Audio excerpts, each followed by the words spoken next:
இப்போது இந்த நஸ்ரியாவோட complaint matter வந்து எனக்கு தெரிஞ்சு இது ஒரு அவசரப்பட்ட அல்லது ஒரு பிளானிங், தன்னுடைய சுய விளம்பரத்துக்காக, தன்னுடைய மார்க்கெட்டை உயர்த்திக்கிறதுக்காகவும் தன்னை ஒரு பப்ளிசிட்டி பண்ணிக்கிறதுக்குமான விஷயமாக தான் எனக்கு தோணுது. ஏன்னா ரொம்ப சின்ன பொண்ணு, அது ரொம்ப நல்லா நடிக்கும், ரொம்ப அழகான பொண்ணு.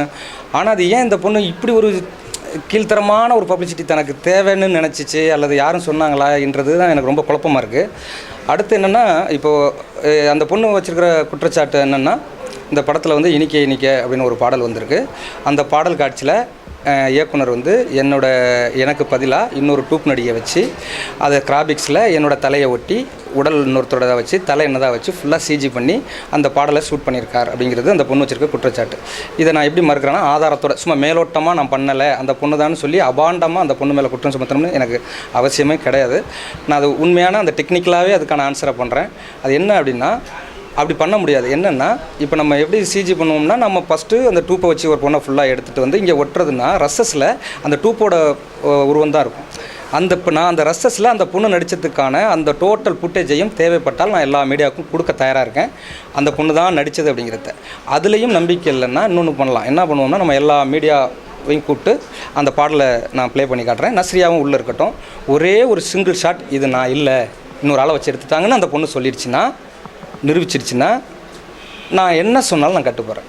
அந்த பாடல் காட்சியில் ஒரே ஒரு சிங்கிள் ஃப்ரேம், ஒரே ஒரு சிங்கிள் ஷாட் நஸ்ரியா இல்லாமல், அந்த டூப் இல்லாமல், டூப்பை நான் பயன்படுத்தவே இல்லை. அதற்கான எல்லா ஃபுட்டேஜும் ஸ்பாட்டில் எடுத்த எல்லா ஆதாரத்தையும் நான் கொடுக்க தயாராக இருக்கேன்.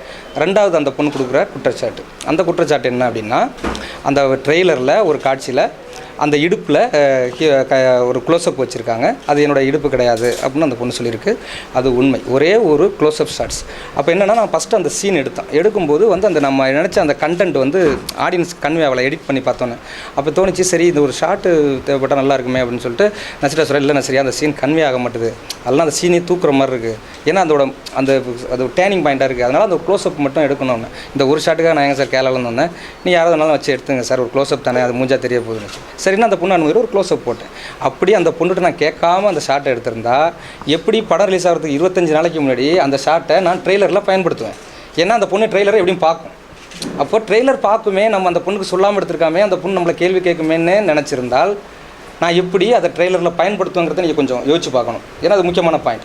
அதுக்கப்புறம் சரி ஓகே, அந்த பொண்ணு வந்து ஒரு குற்றம் சொல்லுது, இல்லை கேட்கவே இல்லைன்னு அந்த பொண்ணு சொல்கிறது உண்மை இல்லை, நான் அதை உண்மைன்னு வச்சு அந்த பொண்ணு என்ன பண்ணலாம், நடிகர் சங்கத்தில் ஒரு புகார் கொடுக்கும். இப்போ நடிகர் சங்கம்ங்கிறது என்ன, அவங்களுடைய உறுப்பினர் வந்து ஒரு கம்ப்ளைண்ட் கொடுத்தா அதை உடனடியாக நடவடிக்கை எடுத்து அது சம்மந்தப்பட்டவங்கள்ட்ட பேசி அந்த பொண்ணுக்கு தீர்வு பண்ணி கொடுப்பாங்க.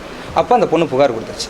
அவங்க என்னை கூப்பிட்டு விசாரிக்கிறதுக்கு கூட டைம் கொடுக்காம அவ்வளோ அவசரமாக போய் ஏன் மீடியாவுக்கெல்லாம் சொல்லணும், ஏன் வந்து கமிஷனர் ஆஃபீஸில் புகார் கொடுக்கணும், இதுதான் என்னோடய கேள்வி. அப்போ ஒரு இதில் நீ புகார் பண்ணுற, அதுக்கு அவங்க உடனே அவங்க கூப்பிட்டு கேட்பாங்க, என்னப்பா இந்த மாதிரி இருக்காமல் அந்த இதை தூக்கிடுமா அப்படின்னா நான் தூக்க போகிறேன். இல்லை எனக்கு வேணாம், என்னட்ட பர்சனலாக கூப்பிட்டா கூட அந்த ஷாட்டை தூக்கி போட்டு வேலை பார்க்க போகிறேன். இதுக்கு ஏன் அவ்வளோ அவசரம் பண்ணும்? முதல் நாள் ப்ரொடியூசர் இங்கேருந்து ஃபோன் பண்ணி, நீ வாமா, நாளைக்கு நான் உனக்கு பாட்டு போட்டு காட்டுறேன், நீ உங்கள் அப்பா உங்கள் அம்மா எல்லோரும் கூட வந்து அந்த பாட்டை பாருங்கள் அப்படின்னு சொல்கிறேன். அப்படி சொல்லும்போது அந்த பொண்ணு காலையில் வரப்போதும் நம்பி உட்காந்துருக்கோம். கட் பண்ணால் மீடியாவிலாம் ஃபோன் பண்ணுறாங்க, அந்த பொண்ணு கமிஷன் ஆஃபீஸில் வந்து உட்காந்துருக்கு. ரொம்ப ஷாக்காக இருந்தது. ஏன்னா அந்த படம் வந்து இன்னொன்று விஷயம் நான் சொல்கிறேன். ஏன்னா இது ஒரு யூ சர்டிஃபிகேட். இந்த படம் இப்போ யூ சர்டிஃபிகேட் எது கொடுப்பாங்கன்னா, ஒரு குடும்ப பாங்கான படத்துக்கு தான் கொடுப்போம். தனுஷர் செம மூட விட்டு இருந்தார். என்ன சொன்னார்னா, ஒரு அழகான ஒரு ஃபேமிலி படம் எடுத்திருக்கோம், இந்த பொண்ணு ஏன் தன்னை இப்படி பப்ளிசிட்டி பண்ணுறதுக்கு இப்படி இல்லாமல் பண்ணுவாங்க அப்படின்னு சொல்லிட்டு ரொம்ப வருத்தப்பட்டார். இப்போ வந்து என்னென்னா, சில பேர் சொல்கிறாங்க இது வந்து நீங்கள் வந்து விளம்பரத்துக்காக அடிக்கப்பட்ட ஒரு ட்ராமா தானே அப்படின்லாம் நிறைய பேர் கேட்குறாங்க. அது முழுக்க போய். என்ன காரணம் அப்படின்னா, அப்படி இல்லை. ஏன் அப்படின்னா, தனுஷார் மாதிரி ஒரு ஹீரோ நாங்கள் வச்சுட்டு எதுக்கு நாங்கள் போய் விளம்பரம் பண்ணணும்? இப்போ தனுஷார்னு சொன்னால் இப்போ தெரியாத ஆள் இருக்க முடியாது. இன்றைக்கி அப்படி ஒரு ஹீரோ கையில் வச்சுட்டு அப்படி ஒரு லோக்கலாக விளம்பரத்துக்காக இது பண்ணலை அப்படிங்கிறத நான் திட்டவட்டமாக என்னால் சொல்ல முடியும். இதில் வந்து நான் எங்கே வேணாலும் அந்த ஃபுட்டேஜ் கொடுக்குறதுக்கும் நான் தயாராக இருக்கேன். அந்த ஷாட்டை நான் தூக்கவும் தயாராக இருக்கேன். இது ஒரு ஃபேமிலி படம். அதுக்கு ஆதாரம் யூ சர்டிஃபிகேட். எல்லாம் குடும்பத்தோடு வந்து ஃபேமிலியோடு பார்க்க வேண்டிய ஒரு படமாக இருக்கும். ஒரு நல்ல ஃபேமிலி என்டர்டெய்னர். ரொம்ப சங்கடத்தை ஏற்படுத்தினாலும் அந்த பொண்ணு வந்து சில சொல்கிறதெல்லாம் ரொம்ப சங்கடமாக இருக்குது. ஏன்னா நான் வந்து ஏதோ அரசியல் புண்பலத்தை வச்சு நான் அடியெல்லாம் வச்சு அந்த பொண்ணை மிரட்டுறேன் அப்படிலாம் சொல்லுது. இதெல்லாம் உண்மையிலேயே என்னை வந்து ஒரு இது பண்ணுற மாதிரியான இருக்குது. நான் நம்ம ரவுடி மாதிரி அந்த பொண்ணு சித்தரிக்குது. நான் அப்படி ஆளும் கிடையாது. எனக்கு அது அவசியமும் கிடையாது. நான் அப்படி பண்ணணும்னா எனக்கு அவசியமே கிடையாது. அதனால் அந்த மாதிரியெல்லாம் அந்த பொண்ணு வந்து என்ன பண்ணக்கூடாது. ஏன்னா இன்னொரு விஷயமும் நான் உங்கள்கிட்ட சொல்ல கடமைப்பட்டிருக்கேன். நான் வந்து இந்த சினிமாவுக்கு 14 வருஷம் நான் படம் பண்ணுறதுக்கு 14 வருஷம் அசிஸ்டண்ட்டாக இருந்திருக்கேன். என்னுடைய வாழ்நாளில் பாதி வருடங்களை வந்து சினிமா காவு வாங்கிட்டு இருக்கு. உனக்கெல்லாம் அப்படி கிடையாது. நீ நேற்றுலாம் வந்தால் நீ எவ்வளோ நாள் சினிமாவுக்கு கஷ்டப்பட்டுருப்பேன். அங்கேருந்து கேரளாலேருந்து கிளம்பி வந்தாக்கா இங்கேருந்து ஒரு ஃபோட்டோ அனுப்பிவிட்டா ஓகே ஆகுது, வந்து நடிச்சுட்டு போயிட்டே இருக்க போகிறேன். நான்லாம் அந்த ஒரு அசிஸ்டன்ட் டைரக்டராக இருந்து 14 வருஷம் கழிச்சு நான் போராடி இந்த இடத்துக்கு வந்திருக்கேன். நீ வந்து அவ்வளோ ஈஸியாலாம் சொல்லிட்டு போக முடியாது. என்னுடைய முன்றைய படங்கள்லாம் நீங்கள் பார்த்துருப்பீங்க. களவாணி, வாகை சுடுவாங்கிற மாதிரி தரமான படம் எடுத்திருக்கேன். தமிழ் சினிமாவுக்கு நேஷனல் அவார்டு வாங்கிலாம் கொடுத்துருக்கேன். அப்படி இருக்கும்போது நான் வந்து நான் எப்படி அந்த மாதிரியான விஷயங்களை வந்து பண்ணுவேன். அப்போது கதைக்கு தேவை தான் நம்ம பண்ணுறோம். அப்போ அந்த கதைக்கு ஒரு இன்டிமேசி சாங் தேவைப்பட்டது. இனிக்கேன்னு ஒரு பாடல், அது 2 பேரோட இன்டிமேசி தேவைப்பட்டது. அதை நீங்கள் எல்லாம் படம் பாட்டு சொல்லுவீங்க.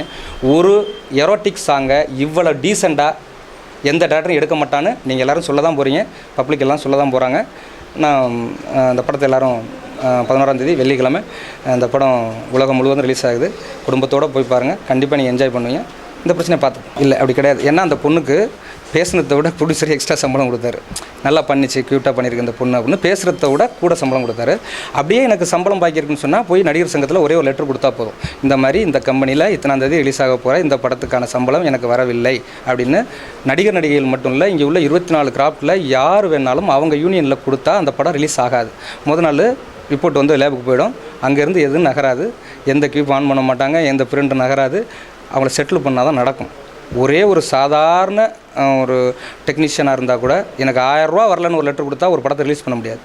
இதுதான் உள்ள நிலைமை. அதனால் அப்படிலாம் கிடையாது. இல்லை அவர் கொஞ்சம் வருத்தப்பட்டார். அதனால் அவர் ஷூட்டிங்கில் இருக்கார். என்கிட்ட பேசினார். நான் என்ன சார் பேசுகிறது அந்த பொண்ணுகிட்ட, இந்த பொண்ணு பிகினிங்கில் பேசியிருக்கலாம், இந்த பொண்ணு இவ்வளோ தூரம் கொண்டு போனப்புறம் எனக்கு பேச பிடிக்கல சார், எனக்கு ஒரு மாதிரி மூட் அவுட்டாக இருக்குது, ஏன் இப்படி ஒரு நல்ல அழகான படத்தை ஒரு ஃபேமிலி படத்தை எடுத்து வச்சுட்டு எனக்கு சங்கடமாக இருக்குது சார், ஏன் இந்த பொண்ணு இப்படிலாம் பண்ணுது அப்படின்னு வருத்தப்பட்டேன். கண்டிப்பாக பொய் தான் அந்த பொண்ணு சொன்னது.